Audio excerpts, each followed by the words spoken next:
third class and the last one. Before entering the main contents, I like to recall what we have learned. From the first class, we have defined the terminology and the scope of the lecture. After that, we reviewed how critical the sea is and what are the challenges and solutions to protect and utilize marine resources. In addition, we have explored Korea's marine features. In the second class, I introduced Korea's footprint on the marine administration and discussed how Korea has dealt with marine conservation and at the same time its development. For this last class,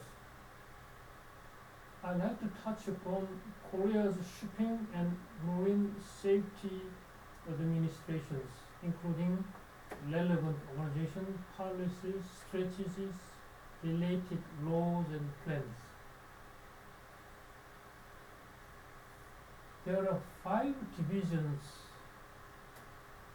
and 1 team under the Shipping and Logistics Bureau.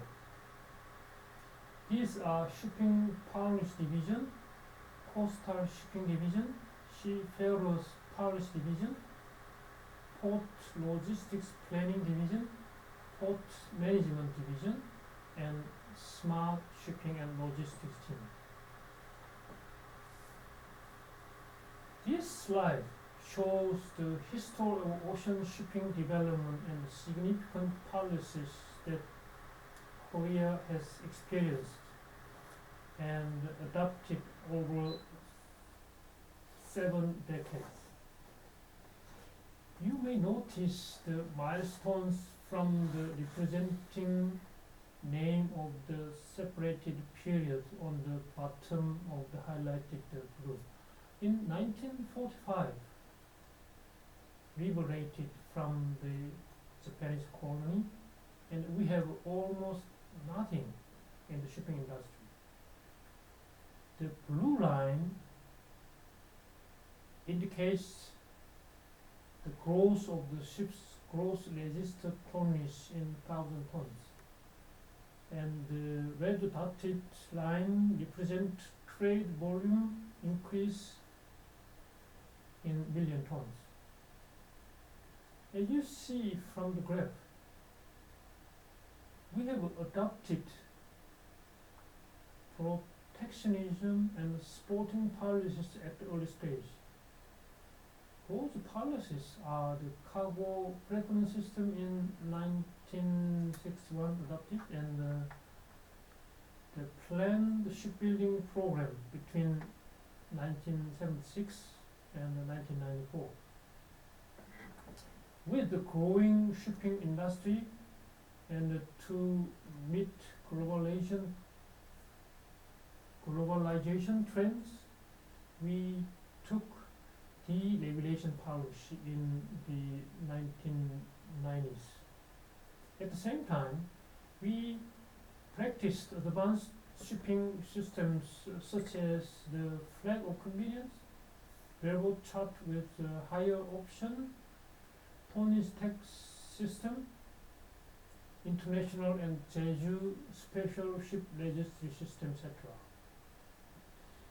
We have experienced several crises, like second oil shock between 1978 and 1981, the foreign exchange crisis in 1997, and the global financial crisis in 2008.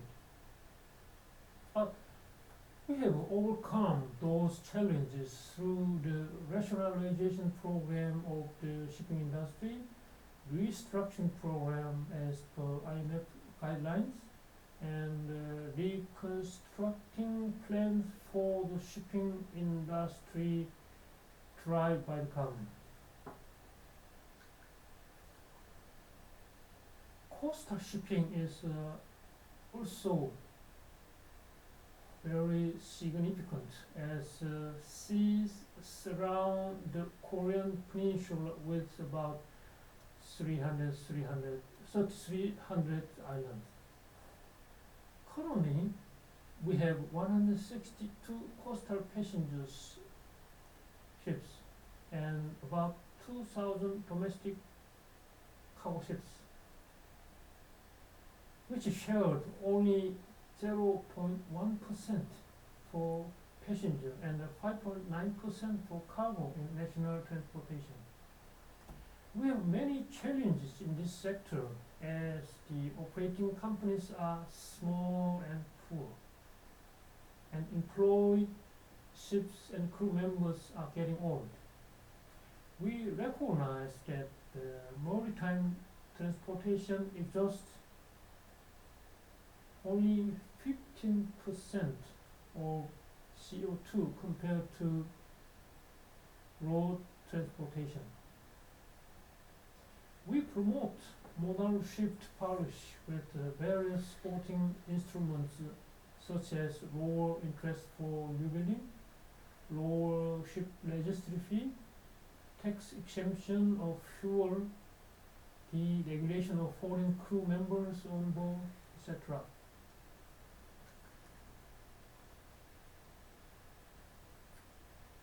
At the early stage of Korean shipping development, experts from ex-merchant marine officers took the lead. As you can see from the graph, Korea Maritime and Ocean University has inaugurated in 1945. That is right after the independence from Japanese occupation, which is particularly the first national university in modern Korea's history.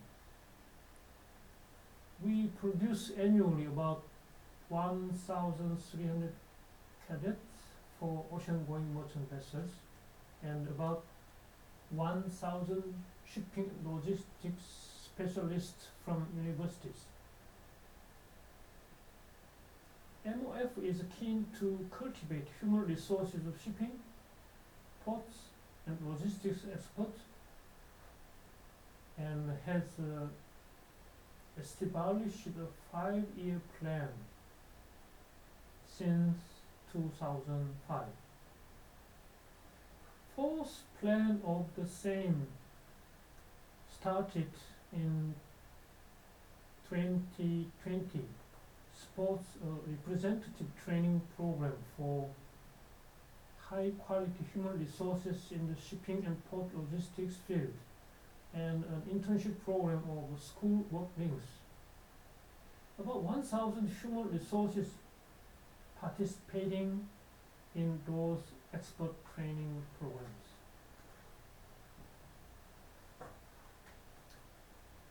Korean government provided financial support for new shipbuilding between 1976 and 1994, by which ship owners built 195 ships.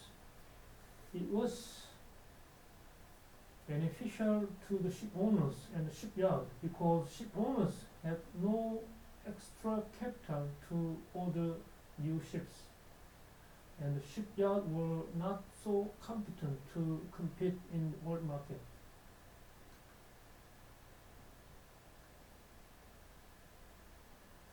MOF adopted the Jeju Special Ship Registry System and induced almost 99% of national flag ships.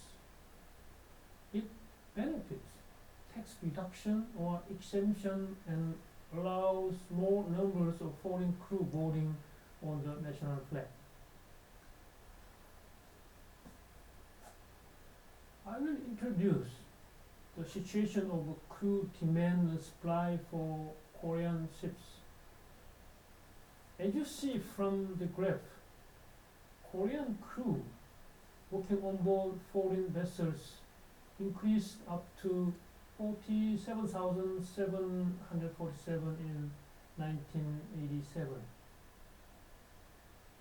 by whom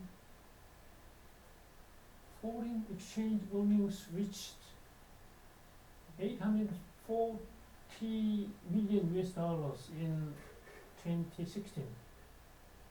The foreign crew working on board the Korean flag was 12,196 in 2020. But in 1991, foreign crews only 16. Korea will need to import more foreign crew members as local supply is diminished. That is a big challenge.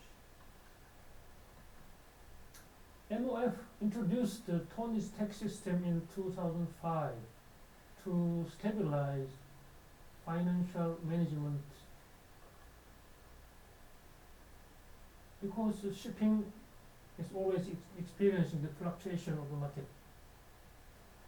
The shipping companies adopted the tonnage tax system, increased to 61 in 2017 from 47 in 2005.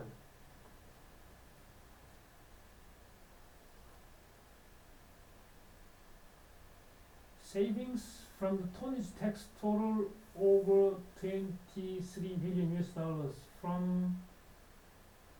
between 2005 and 2017. Out of them, 2008 saving is the most significant, which is about 570 million US dollars. Because of that is the highest market situation in shipping.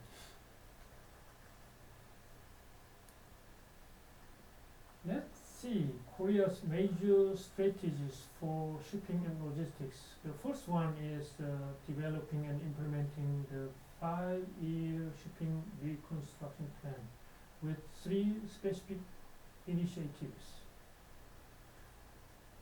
These are increasing new and highly efficient vessels, securing stable cargo volumes, and supporting business stability.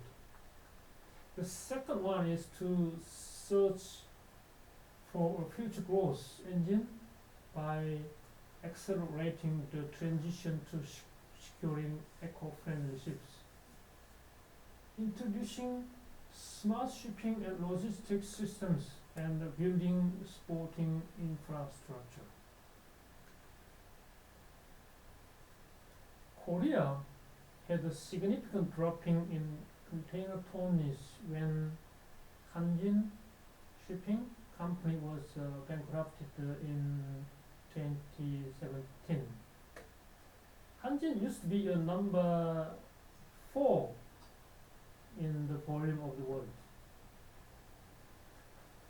As per the 5-year shipping reconstruction plan, HMM ordered 12 containers of 24,000 TEU class and 8 containers of 15,000 TEU class in 2018 and 12 containers of 13,000 TEU class last year.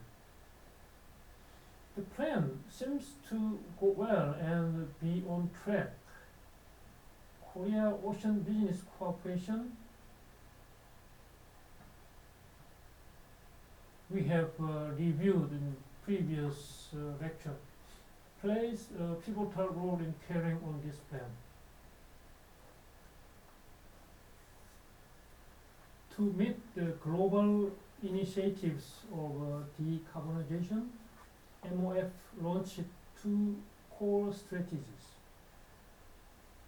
The 2030 Green Ship K strategy aimed to reduce greenhouse gas emissions by 40% in 2025 and 70% in 2030 by adopting new technologies. The second one is the 2050 roadmap for the paced reduction of GHG emissions by ships, of which goal is to halve the GHG emission from 11.81 million tons in 2017 to 5.93 million tons by 2050. The 2030 Green Ship K promotion strategy will contribute to the global shipping community by improving the maritime and atmospheric environment, reducing 3,314 tons of participate matters and 4 million tons of GHG around 2030.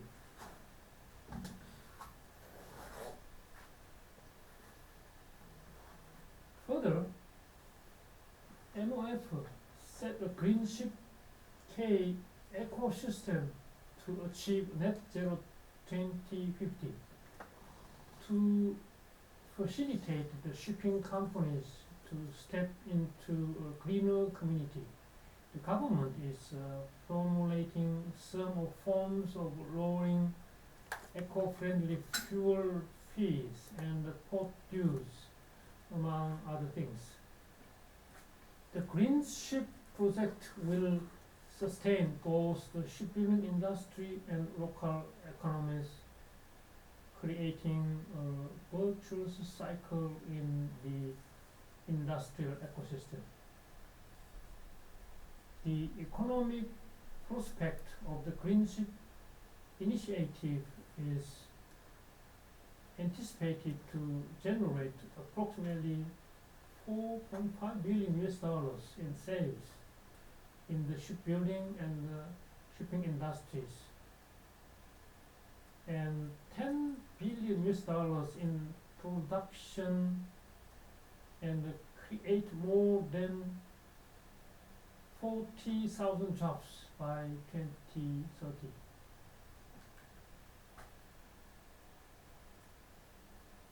This slide is regarding various maritime acts, such as Marine Transportation Act, Ship Investment Company Act, Korea Ocean Business Cooperation Act, Ship Owners Mutual Protection and Indemnity Insurance Club Act, Ship Management Industry Development Act, Korea Shipping Association Act, Seafarers Act, International Ship Registration Act, Ship Act, Ballast Water Management Act, etc.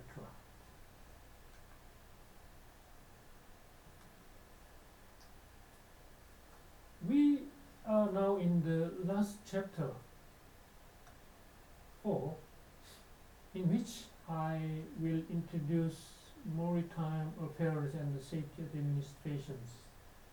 It contains the organizations and the missions for maritime safety, statistics of maritime accidents in Korea, initiatives and R&D to prevent them, and related laws and plans for marine safety.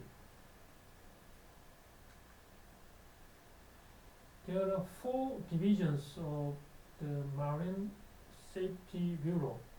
These are Marine Safety Policy Division, Maritime Industry and Technology Division, Maritime Safety Management Division, and S2 Navigation Division. The Advanced Maritime Transportation Service Team was newly attached to this bureau. Various affiliated institutions are working to support the government mission for marine safety. These are the Korea Coast Guard, Korea Maritime Safety Tribunal, Korea Maritime Transportation Safety Authority, Korea Maritime Dangerous Goods Inspections and Research Institute, Korea Institute of S2 Navigation, Korea Register of Shipping, Fisheries Radio Communication Station, Korea Water Safety Association, and the Korea Marine Rescue Association. You may visit the website provided on the slide and find more details about their roles and responsibilities. I'd like to introduce one of the core authority for marine safety, the Korea Maritime Transportation Safety Authority. That is the institutions responsible for marine safety through the following three slides. I will introduce further. Its objectives are to protect citizens' lives and properties by preventing maritime accidents and operating and managing maritime transportation systems. Strategic direction and the tasks are to reinforce the maritime transportation safety system, realize smart maritime safety, lead a Green New Deal at maritime transportation, practice social value management, and reinforce the management system responding to future transitions. COMSA's primary service areas are developing safety-related educational programs, broadcasting, and technology for maritime transportation safety, researching technological standards and ship inspection systems according to international treaties on ship safety, collecting maritime transportation related information, conducting survey research and international cooperation. COMSA's safety services are not limited to executing tasks entrusted by the government, including ship inspection and passenger ship safety operations, operation of ship's safety information systems, and provision of information. In addition, COMSA provides marine environment services by doing management of greenhouse gas as GHG emissions and air pollution from ships. In return for the benefits of the fast development of the marine industry, we have experienced various marine accidents. This slide shows the statistics of the 5 years of maritime accidents. As you can see, the year 2021, 3,053 ships experienced marine accidents, and about 2/3 of them were fishing boats. Fishing boats are relatively very inferior to the big and well-organized merchant ships. Accordingly, they are exposed relatively often to accidents. We have around 100,000 vessels registered in Korea as merchant ships, including approximately 65,000 fishing boats, 1,000 merchant ships, leisure boats, and other special functions boats.